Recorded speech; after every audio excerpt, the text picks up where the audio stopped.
நாங்கள் அறிந்தோறியாமலோ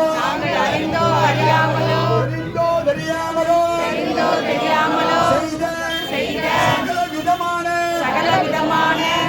குறைகளையும் கொடுத்து காத்து ரட்சிக்க வேண்டும்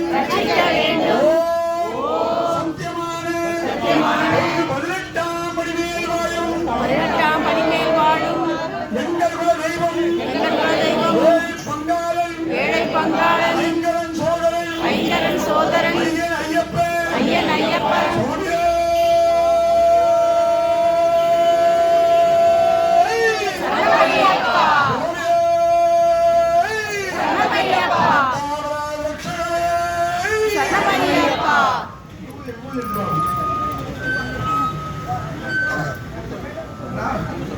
எல்லாரும் ஒரு 11 தடவை கூட்டி தரம் போடுங்க எல்லாரும் சேர்த்து சொல்லணும்.